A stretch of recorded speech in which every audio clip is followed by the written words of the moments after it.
Hello everybody and welcome to the Learn Dota 2 League Season 19 Quarterfinals. I'm tired of recording this week and I still have to stream on Sunday, so I'm just gonna hit the play button now. You know who these guys are, you know what happened last game. 5 seconds Radiant team back.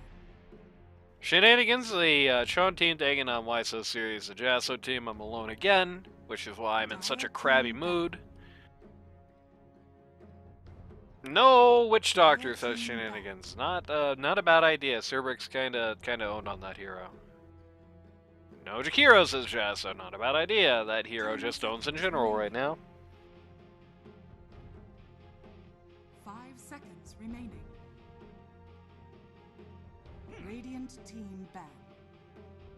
No Ricky. There will be no Ricky this game. Interesting to keep the thumb down on that one in particular. No bounty, says Chon, who's kind of looking for a, looks like he's trying to kneecap the supports a little bit here. 5 seconds remaining. Dire team back. Jaso rids himself of the Abaddon. 10 seconds. God, they better not first pick Lifestealer again. I almost hope Jaso bans it out just so they're not tempted to do it.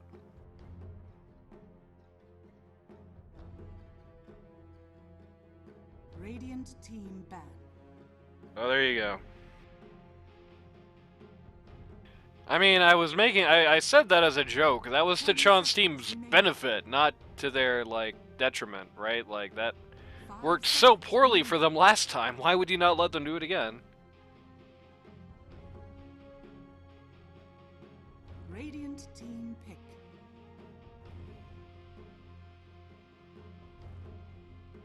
Dire team. I think that's a pit that LD2L teams kind of fall into sometimes is, oh, you know, just ban what they picked last game. You know, that was annoying to play against, ban it out, but, like, that didn't do anything last game. We had an impressive KDA, and Pocket was able to farm on it pretty well in what maybe should have been at least a little bit harder of a game, but, like, pretty much every bit of upside that Chon team had from that Lifestealer just came from some slightly awkwardly played out fights in the middle of the game. You know, outside of that, excise those 5 minutes where Centaur is, like, 5 to 10 minutes where Centaur is only just ulted to save his bacon, and people are kind of coming in awkwardly, and, like, no, the problems that game were the Dawnbreaker and the Storm Spirit. It didn't really feel like much else was happening. Radiant team back. Yes, the Spirit Breaker was also being somewhat of a problem, but because he was, like, being a problem for kind of the wrong guys and not really coordinating the effort with the team properly, he wasn't much more than an annoyance for the most part, unfortunately. 10 seconds remaining. Dire team back.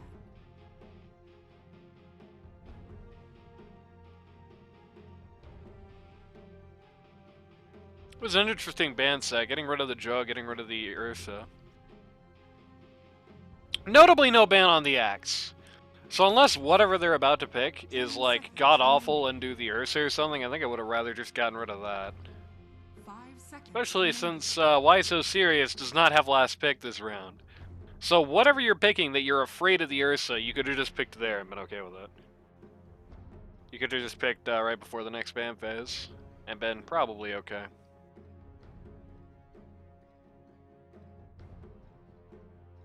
It's not like they're just gonna run it. I mean, Ursa is not nearly a good enough hero to just run casually.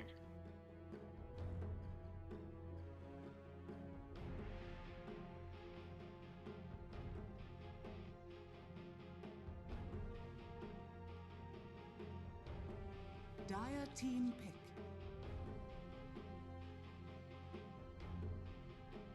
That was much ado to ban that Slark there. Interesting ban, so they don't want to have somebody who's able to, you know, just keep dodging things, just be off map in fights. 10 seconds remaining. Could be predicating like an LC. Could be predicating some... Oh, a Tide Hunter? You were going to pick Tidehunter, you banned the Slark. I mean, I know he gets a bunch of agi from beating you up, but you have 2 things that go through his ult, you know? I think people get in their own heads about that a lot. Like, oh, you can't pick really tanky guys against Slark because he can just beat them up. He has to be able to beat them up for 5 hours to steal all their agi, you know? It's not so easy against a Tidehunter. You get blonked. You get more things. It actually gets even worse when you get the Tidehunter Ags, actually. Undying here is interesting. Both these guys are strength heroes. Neither one of them cares about the tombstone. 10 seconds remaining. This is a very big game for Decay, and is going to force them to pick somebody who's going to be able to hit the thing. Axe is now pretty much completely disqualified. I mean, with the Tide pick, it's not like they're going to get him anyway. But he's certainly disqualified because you don't really want to have it so that either your P1 or P2 has to hit the stupid tombstone. Though, looks kind of like that's going to be the case anyway, frankly. Dire team pick. Alchemy is the present. Somebody was talking about how, oh, Alk is not contested in 95% of games in LD2L, but when he is, he always wins. It'll be interesting to see how that one works out. 10 seconds remaining. 5 seconds remaining. I mean, thus far, it's not like this is a particularly bad Alchemist game. It makes me in particular understand why they got rid of the Ursa here. Pretty bad in the Jug, too. Not bad bans, but, like, you know, last time Kingfisher picked something that didn't really make sense into what Carp picked. Just pick him here, you know? Like, didn't matter, but it's not like that was like a tilted matchup for Lena, especially not when you had 2 supports that hypothetically could have done something about it. Really didn't, but... Dire team pick. Coming in with a Lich again. Doesn't really do anything to the Elk, so... That's just, well, it worked last time, the pick.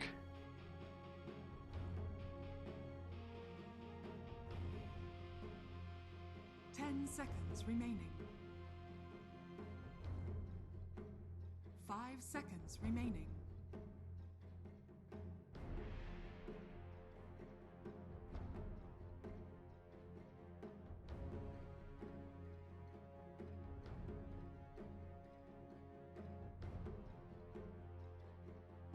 Thinking hard here.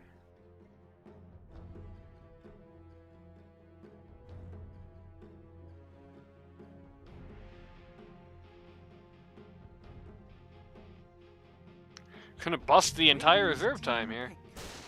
It's very cruel to do when you know that there's a chance I'm not going to be able to get a co-commentator here.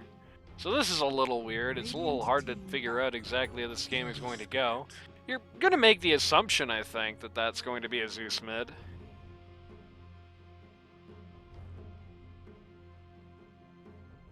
But if that's a Dawnbreaker mid, then this Ember Spirit pick just went, you know, awesome to... 10 seconds He better get the goddamn Flame Guard in lane. He has been not getting that in lane, 5 seconds even when it makes remaining. no sense. So you better get that Flame Guard in lane against this guy. If you don't get Flame Guard in lane against Zeus, you've actually lost your marbles.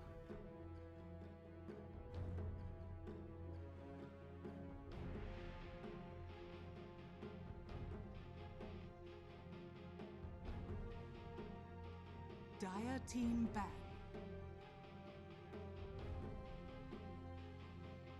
That's interesting. It's like they don't buy it. Immediately banning out the Lena. I guess maybe worried about the P1 Lena. I certainly don't think it's that good anymore. 10 seconds remaining. 5 seconds remaining. Dire team ban. Banning out the Razor is interesting. I feel like there's no way this isn't a P1 pick coming up.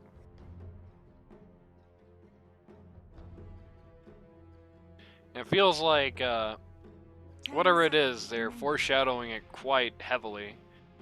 Slark ban and the Razor ban are 2 things you really don't do without a plan.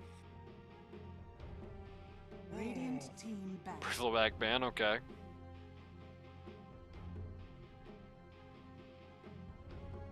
That's more in the comfort part of town than the strategic denial. Might be wrong about that. I guess we'll have to see, but 10 seconds. who hates getting tied down and who hates having all their damage stolen? 5 seconds remaining.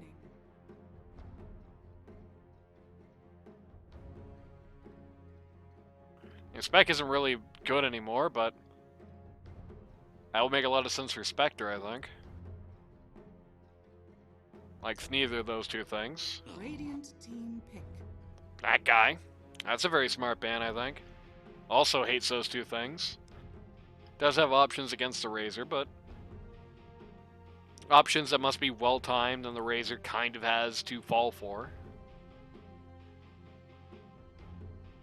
10 seconds remaining.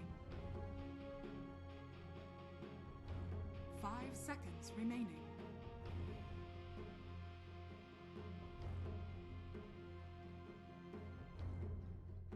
This is almost certainly going to be a P3. Unless they're doing something really weird with the team comp. Which I guess they could. Team pick. They're doing something really weird with the team comp. Could be Undying 3, I guess. Could be Dazzle 3. I guess that's the most likely. We saw that in another match this quarterfinals, actually. 10 seconds remaining. 5 seconds remaining.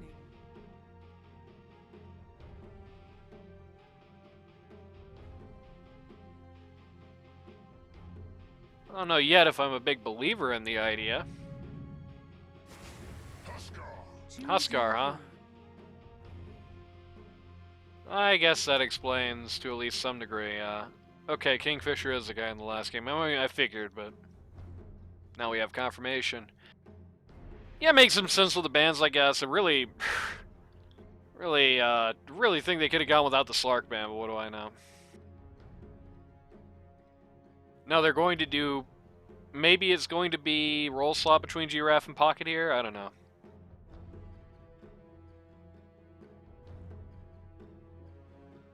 Chon picking himself in what may be the last time he gets to pick as the last pick is kind of funny.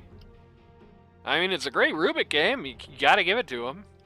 Like, look at all these awesome things. Again, you know, one of the nice things about Rubik is, you know, when you're in a game where it's like, it's not just the big, bad skills that you want to get. It's like the day-to-day stuff.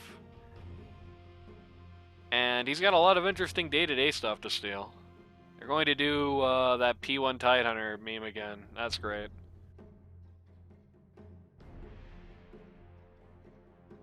Like, the Tidehunter, you don't really have much you want to steal outside of the Ags version of the Gush or the Ravage, but you're not really that sad with anything you get out of Lich. You're fine with anything you can get out of Zeus. You really only have good things to get out of Huskar.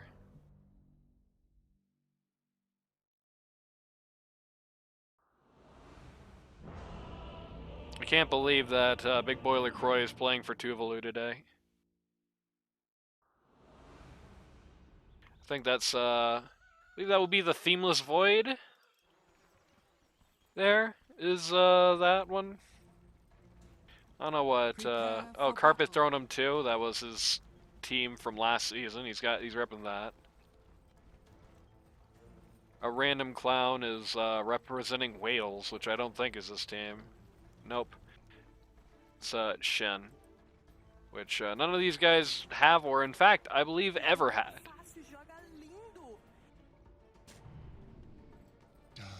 GLHF except Huskar Picker. Oof.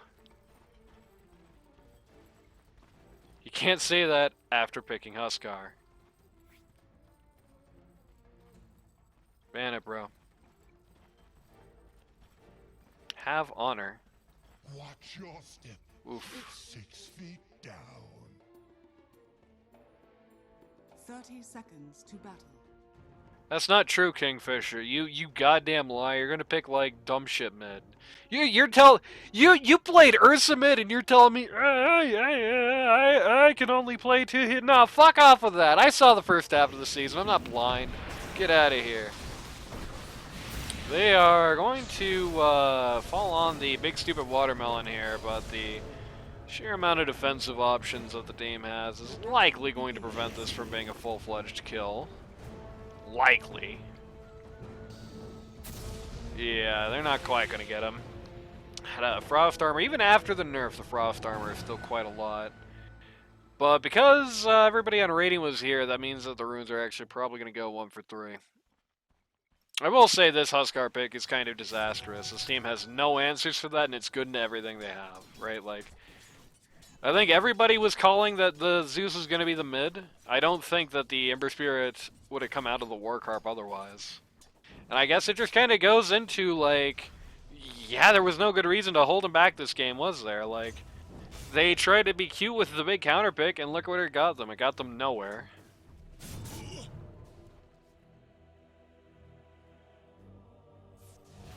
I think if he just picked it earlier, because Kingfisher's not going to counterpick him. He certainly didn't last game when he had the opportunity. They just picked him earlier, then they ended up overthinking his pick, fell into a trap. They could have had something that makes more sense, like, offensively. Instead, it's like you have Ember Spirit into a pause 1 he's never going to be able to kill, a pause 3 he's never going to be able to catch, a pause 2 is never going to, like, stop killing him. It's a horrible Ember game. You can kind of vaguely knock out the supports in the back line, I guess. There's that.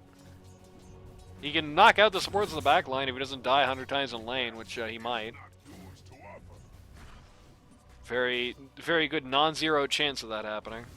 He is definitely gonna, yeah, queuing up the bottle quickly. I would not blame him honestly for trying to just stack up on Regen here. I think comboing that bottle with maybe a second set of tangos would not be a bad idea. And yeah, indeed, they did do roll flop here for the last game. They did move Giraffe to 1, Pocket to 3. They wanted the other way around on the All-Star game roster, but that's what they're going to be today. I also switched to supports, I noticed. In this very last match, you have Big Bullet Croy on 3 and Chon on 5, so that's interesting. So they switched everything. They switched to the whole world down here.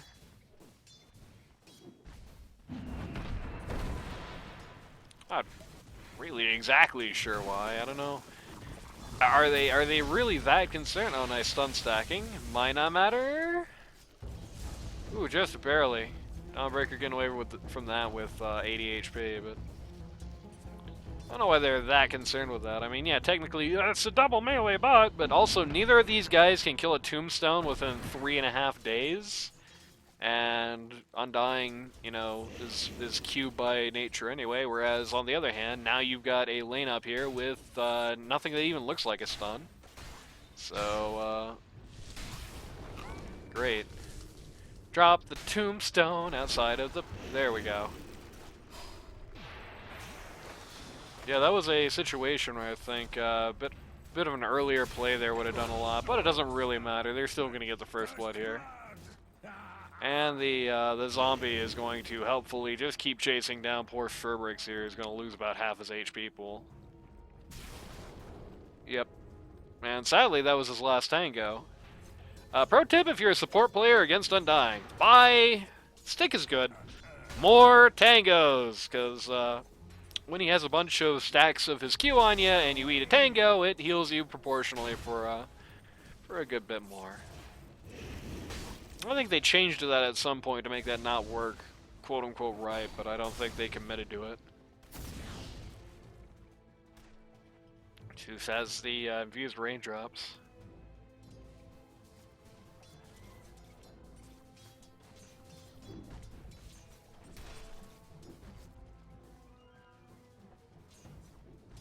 Not a bad idea to pick up those things here. You know, what do you got? You got, big stupid kill on the Dazzle here. What happens? You got a big stupid explosion, and you got a big stupid Zeus, or not Zeus, we got a big stupid, pretty much Zeus in the Fate Bolt, so. Oh, just kind of standing out of position there, finding out you can still die to this lane pretty quickly. Notably, Tidehunter got the, he's going into Kraken Shell already just to damage block out the zombies entirely. And the zombies, yeah, there it is. 34 attack damage on the zombies, and thus that's literally half the damage that the zombies are doing, and in fact they'll be doing nothing to him when he gets level 2.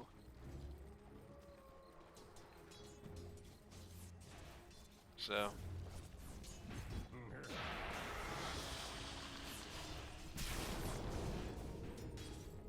Dazzle's gonna bully the Tidehunter back a little bit here. Just get his heat back from that death. Got a very forward play down here at bot. It's going to lead to a good kill for the Alchemist here. I hope nobody is too surprised by what's going on here at mid. The Huskar has an entire level on the poor Ember Spirit and is just going to... I mean, he's not 6, bro. Just jump him. What are you doing?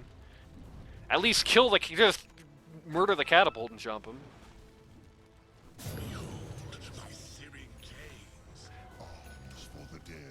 Playing this very passively.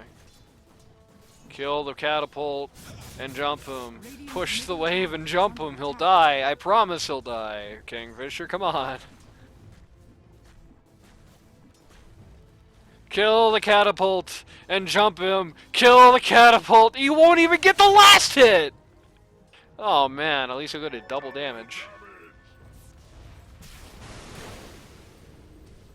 Pocket going to take about half his HP there.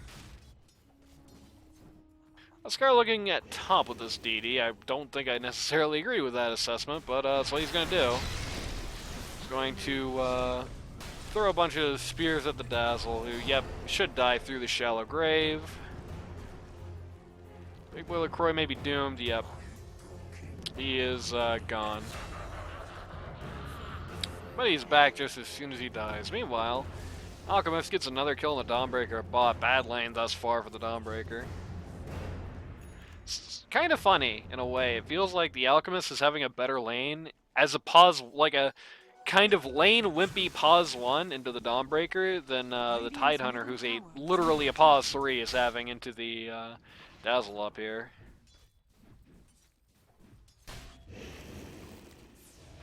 I mean, the Tidehunter had to call in a gank to turn things around a little bit more up here. He's still very low last hit-wise.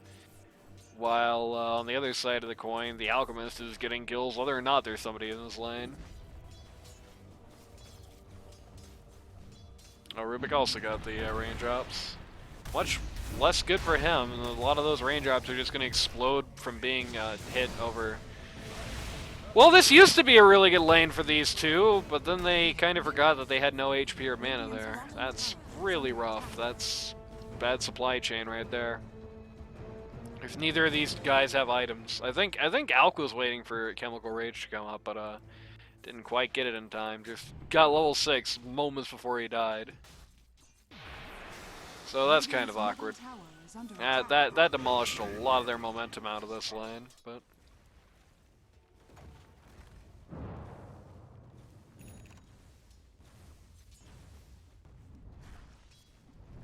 Wonder what life looks like if Kingfisher just kills that one catapult and jumps the Ember Spirit. Hulk is coming out with the Chemical Rage here now, but it's a little too late.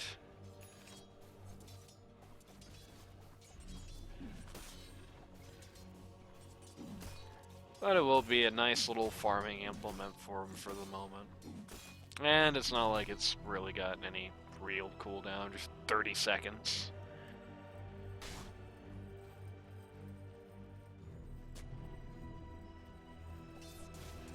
Tidehunter has his Soul Ring queued up. His first big item. Dazzle has 1,000 gold and is not looking at anything. Help me out here, Dazzle. What are you gonna build? I can't speculate on whether or not your purchase is good if you don't do this, you know. Or maybe he's just floating a load of money. I don't know. Doesn't realize it.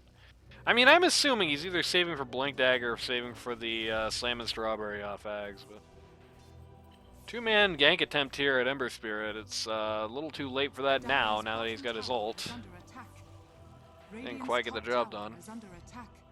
But then they didn't use this either, I don't think, so who cares? Zeus making big stacks here in the jungle. Trying to get the Dawnbreaker back on board. Oh, mama. Oh, that's... you hate to see it. Deceptive rune of invisibility. Radiant's middle tower is under attack. Ember Spirit has nothing to his name. At least the cloak will help a lot, and at least they just revealed they have a sentry watching his tower, which hopefully he does something about. Or, no, this guy doesn't have a sentry.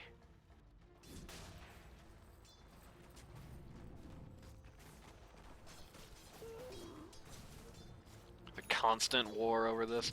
This is like not a war worth pursuing anymore if you're Sherbricks, I don't think. I mean, he did get the sentry there, but it's 10 minutes. I don't think they're going to get another cool pull on this camp anymore, you know.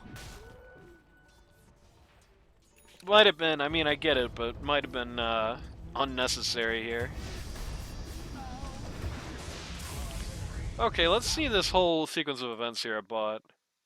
The Warcarb is coming in here. The Alchemist, no Chemical Rage, is going to move forward, trying to capitalize, trying to get this Zeus. A lot of people TPing in on him, and he's kind of walked too far forward at this point, and he's just going to get hammered by the Dawnbreaker ult and the amount of damage that the Huskar is going to be able to put out at the same time. The Warcarp running away, almost no mana. Everyone turns around at the Undying, which is interesting. He really didn't have that much ability to do anything about that scenario except give Warcarp the mana he needs to go back to mid. If he had just committed to that a little bit more, had tanked a few tower shots and gotten him with the Lich Gaze there, he would have been okay. They're playing very cautiously around the Warcarp to maybe to the point of their own detriment, perhaps. But then the big stupid Watermelon just got a free kill on the Dazzle here, so just use the inaugural Ravage. Radiant's top tower is under attack. Smoke up on the Rubik. Not really sure what for. The old classic, we don't know where anybody is except people we obviously can't kill. Time to buy smoke situation.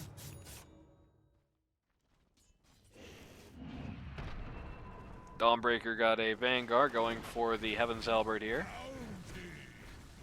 Which will be annoying for the Alchemist until he gets a Manta-Style, at which point it will be useless against the Alchemist. And you can be pretty confident he's probably going to do that this game.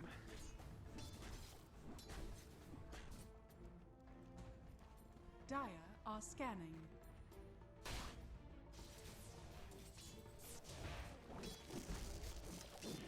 Somewhat close to Radiance. Few spills in lane have set him back a little bit from it, but he is still going to get in pretty good time, probably around 15.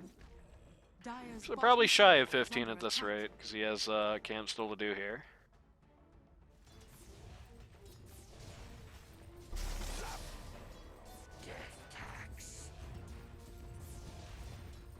You know, this funny new Dazzle build and everything, right? Why don't people do this on this new little Dazzle build, right? Get a little bit of that action. Oh well.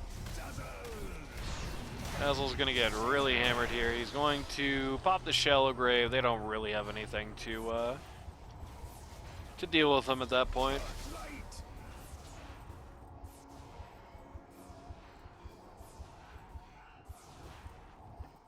Glad we get to hear the funny sound effect for that long, though. Kingfisher taking out the Ancients here has finished his armlet at this point. Going for a Sange. Just raw.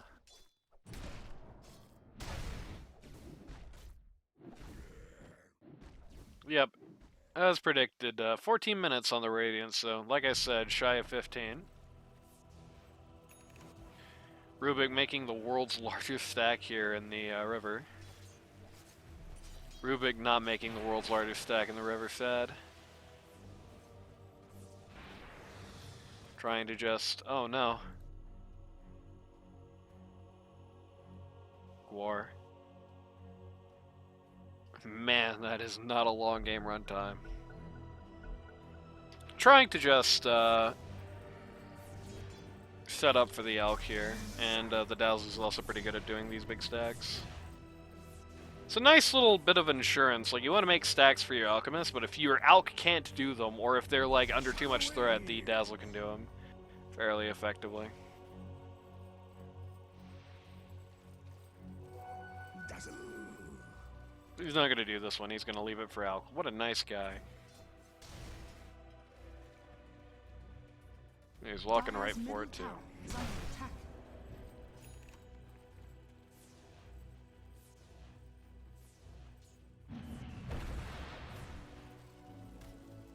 Oh, I was very confused. I was like, wait, why did Liquid Joba disconnect when he was having mic issues? Were they using in-game chat? No, he just didn't disconnect. I just misread that.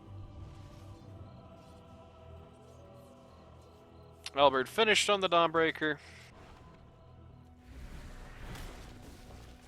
who is smashing up the triangle here. Sanj, I believe, finished on the Huskar, maybe. He unqueued it, and oh, there goes his carrier. Yep, Sanj finished on the Huskar, so he is pretty strong right now.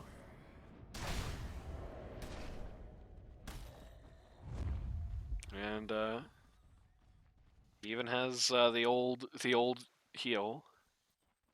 Very nice. They're kind of walking. Yeah, this isn't good. They just walked right into the Alchemist here.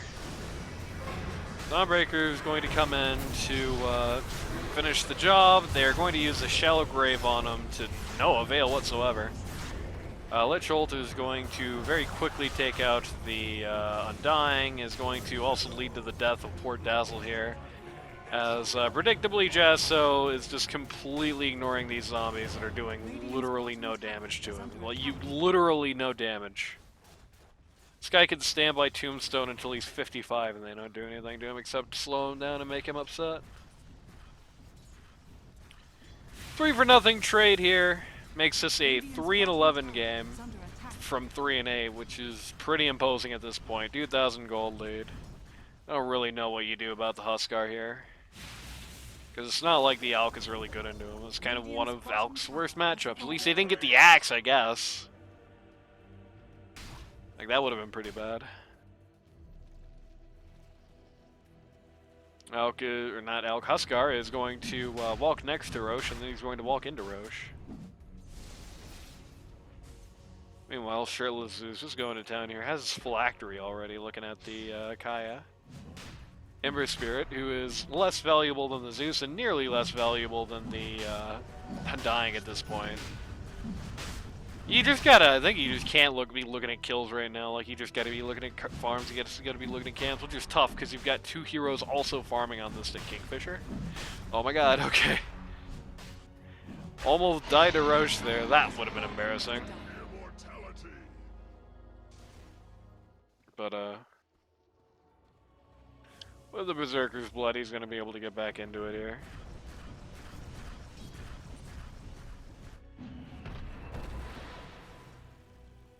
Rubik has Gush. The crappy level 1 Gush, very nice. Dazzle has opted to do this camp. Wonder that was the big stack. Radiant's bottom tower is under attack.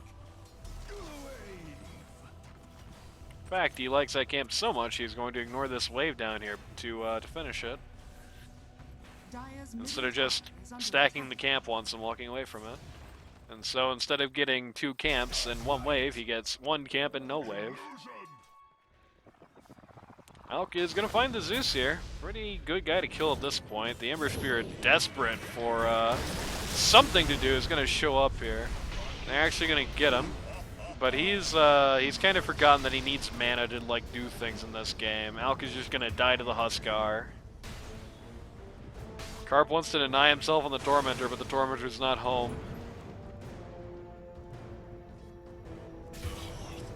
And he's gonna get just popped by the lich. I'm guessing that despite what that looks like, it's still gonna be basically an equal gold slaying on the fight report. When it finally comes up in an hour and a half. Radiant's top tower is under attack. Dazzle gets the pipe, which I mean, hey, this is magic damage, so that will help a bit. Oh no, that actually was just a straight victory for the Dire there. Radiant still walk away with some money. And now it's a more straightforward win for the Dire, as they take out the Rubik and get this big stack he was tending to, which is kind of an issue with a team comp that looks like this. Like, this team is very good at invading your stacks and killing them, and, you know, that's what they're doing right now. So they just got a big Ancient stack on the big stupid Watermelon, and now he's really close to his Radiance. And Huskar is close to his AC. I mean, he didn't get anything out of that stack, mind you. He's really close to his AC because he's fed, but, you know.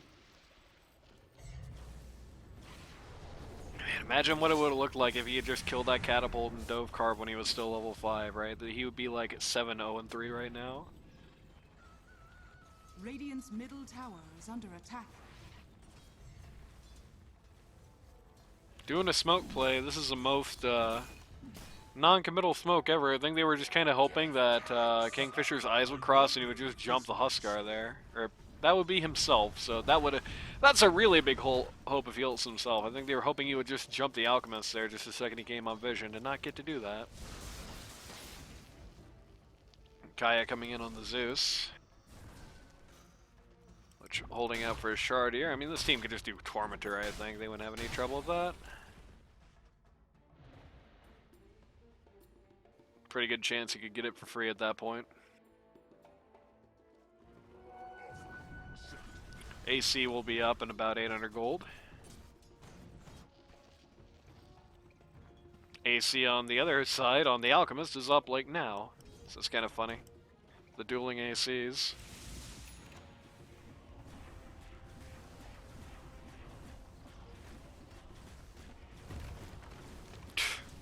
The most casual tower ever.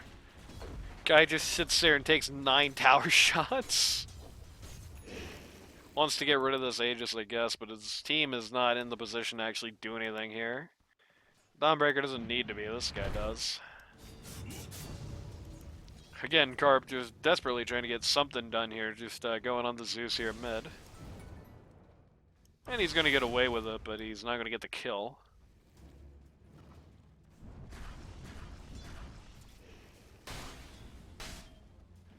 They did not get to use this Aegis at all in the Huskar as one of those farming Aegises. Which is going to steal this Wisdom Shrine right under Dazzle's nose. Radiant's middle tower is under attack. Rubik building up the Aether Lens. I was like, oh, he's gonna complete something here. No. No, he is not. Big Boy LaCroix is building a second pipe. I can assure you there is no game where that is the right thing to do. You just heard the Aegis pop there on the Huskar.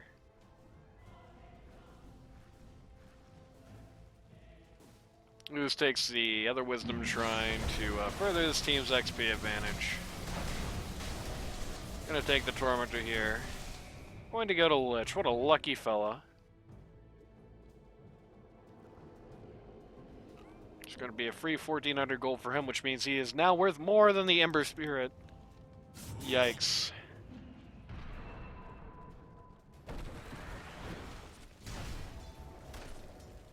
He is starting to hit these creeps, but I think he's just waited too long to start hitting creeps at this point. Like, the time to start ignoring the enemy heroes and kills and just start hitting camps was like, you know, 10 minutes ago at this point, right? Like, now you're not really appreciably any further than you were 10 minutes. Oh, past the Lich, that's good. Now you're not really appreciably any further than you were 10 minutes ago. So you got the AC, I believe, should be out on both guys. Yep, it's coming in on the courier now for the Huskar. Who is just dove a creep wave here. And what perfect timing. going to enable them to go for this T3 here at 23 minutes. Dire's top tower is under attack. Radiant's Here bottom comes Alk. Let's see if he means anything. He's going to get ravaged. He's going to die instantly under Chemical Rage. The answer is no, he does not mean anything. Huskar is going to get sort of low, but the Dawnbreaker is going to ensure he doesn't get that. Things don't go that bad. Disarm on the Dazzle, who just kind of dies immediately, can't do anything at that point. Radiant's bottom Ember Spirit just throwing stuns from his Remnant, that's all he can really do. And that is a set of racks, 4 kills, and a buyback for nothing.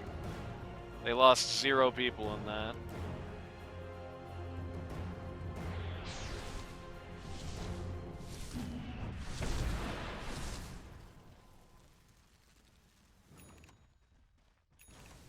Radiant's middle tower is under attack. Huskar gonna turn around, gonna go for the T2 mid here. Gonna get it done. Radiant's middle tower has They're just fallen. shattering buildings at this point. He's not even gonna finish whatever he was starting with this Sanj. He's just gonna go for an Ags instead. For the taunt life break.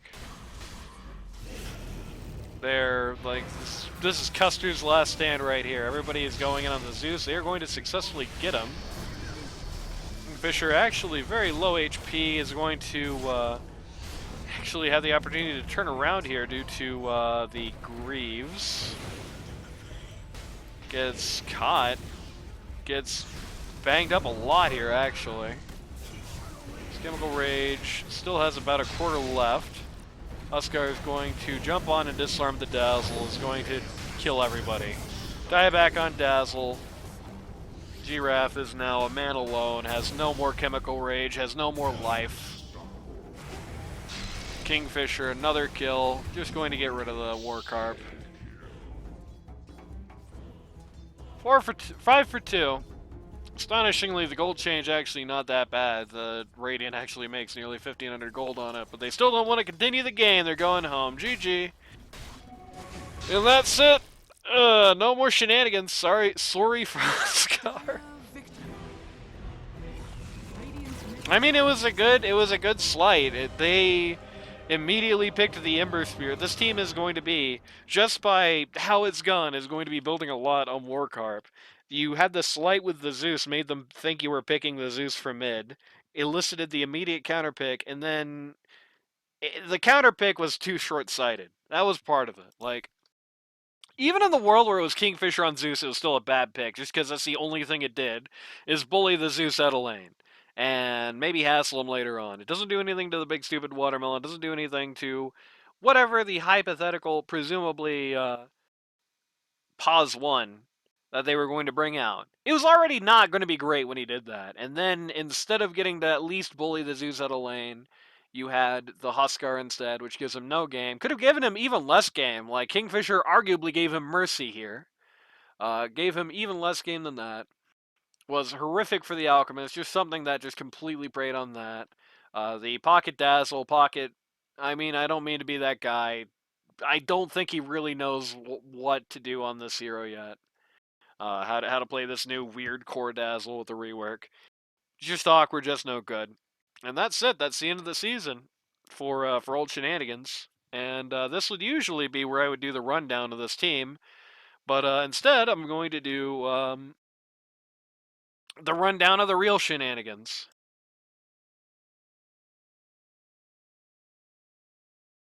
Which is to say,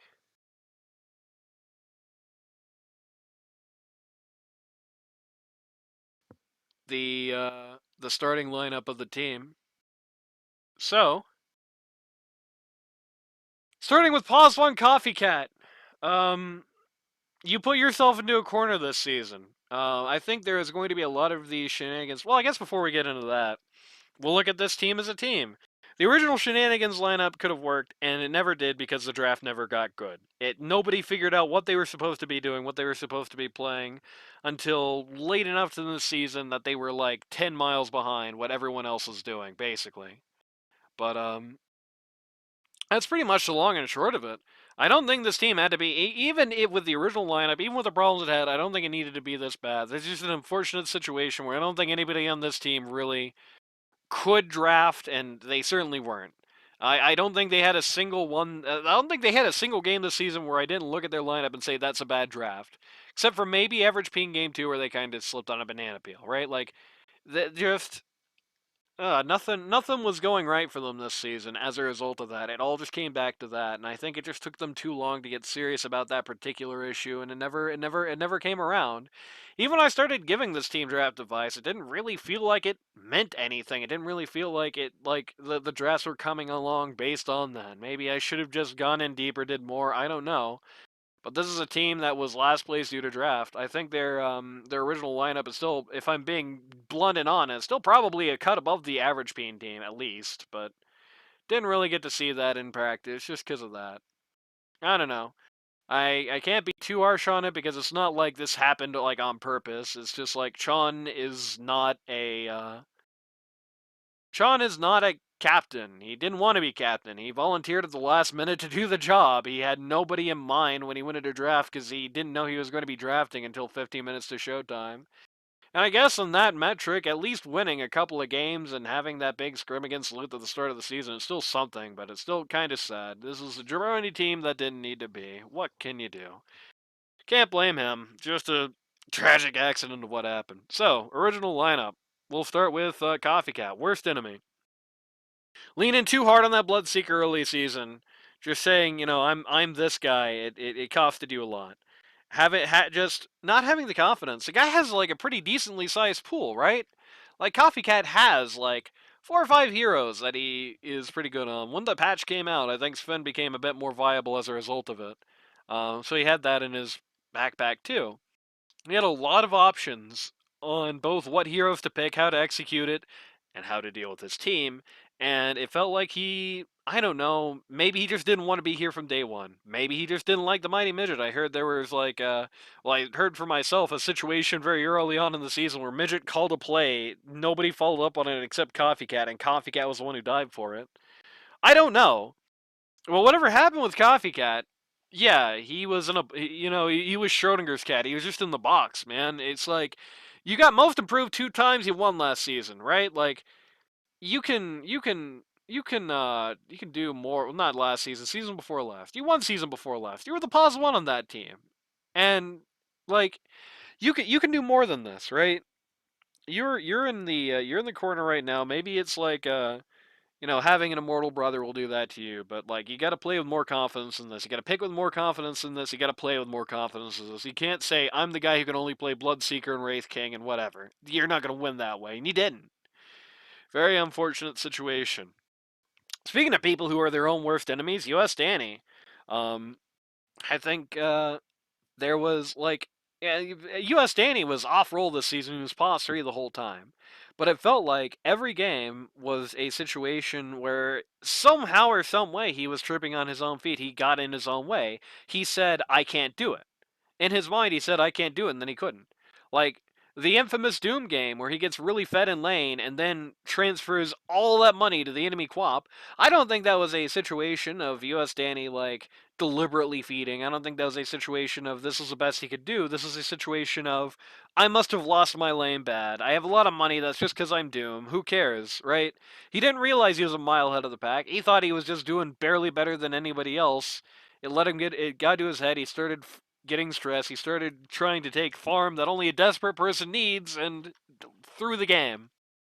We saw the really good Bristleback in the scrim in the preseason, and I guess he must have said, well, we got Megad, so it couldn't have been that good, and he never picked it again. I saw a lot of, I can't solo carry this team, I'm on the 3, and it's like,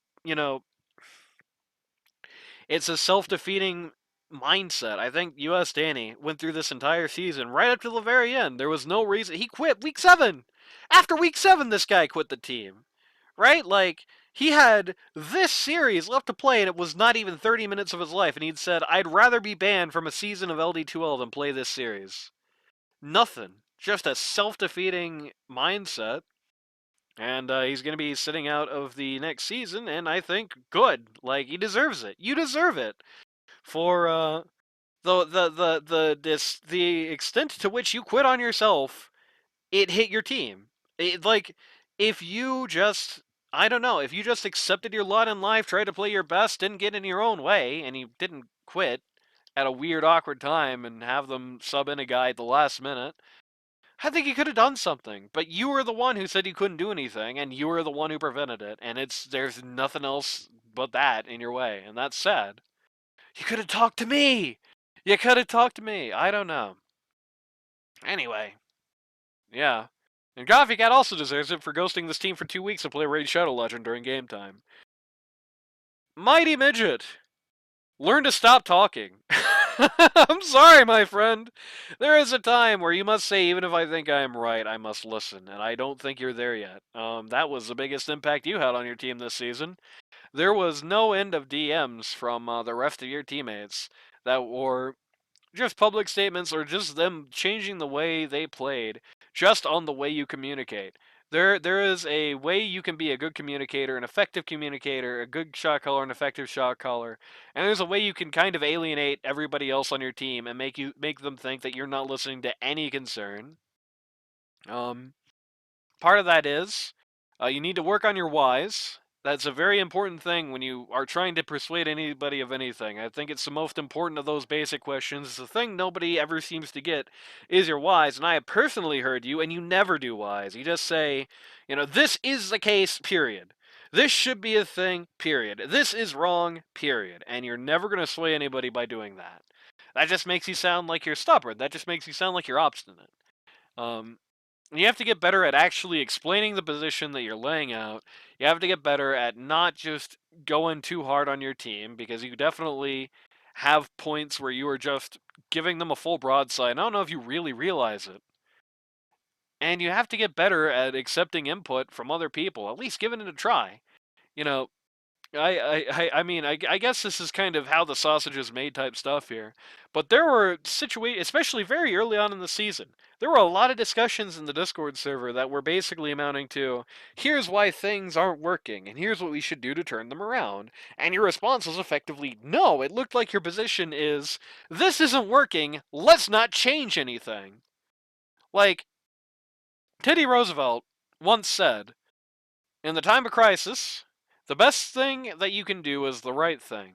The second best thing you can do is the wrong thing, and the worst thing you can do is nothing at all. And it looked like you were an unshakable mountain on team nothing at all in this season. And unfortunately, I think that's a big part of why things worked out the way they did for you. Not like you're watching this video anyway. So I guess it's, a lot of wasted air to this juncture. Chon, I'm sorry.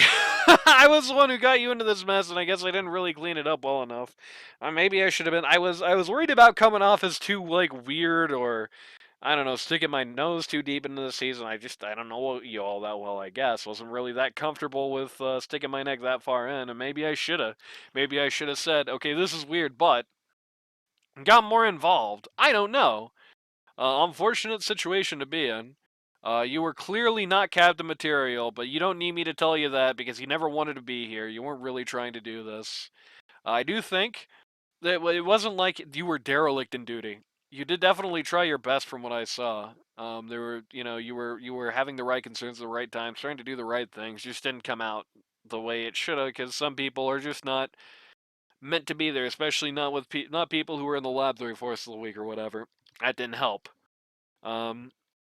Unfortunate as a 4 player, learn what you're good at. You used to be one of those guys who was just like Hollywood, or was just like one of those guys who's just one of those small pool 2 hero wonders, right? 2 or 3 hero wonders, where you pick something that's not one of those 2, 3 heroes, and you're just gonna be 1% of a Chon.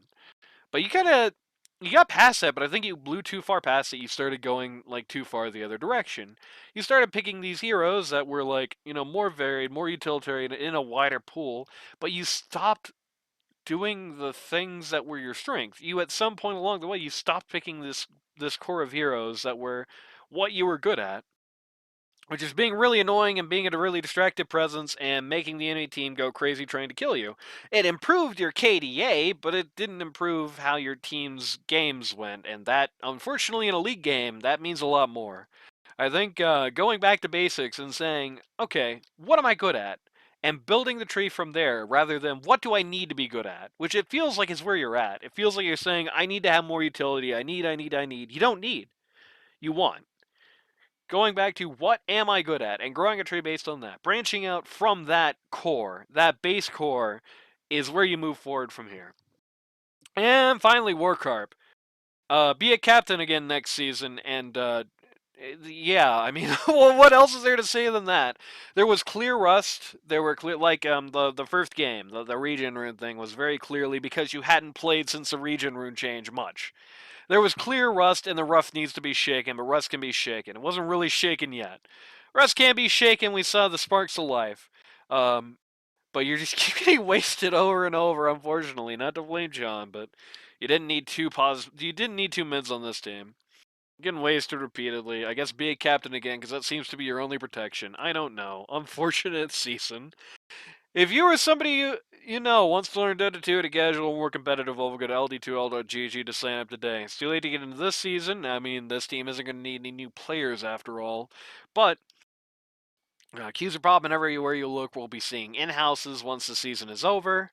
All kinds of fun to be had. Go to ld2l.gg today.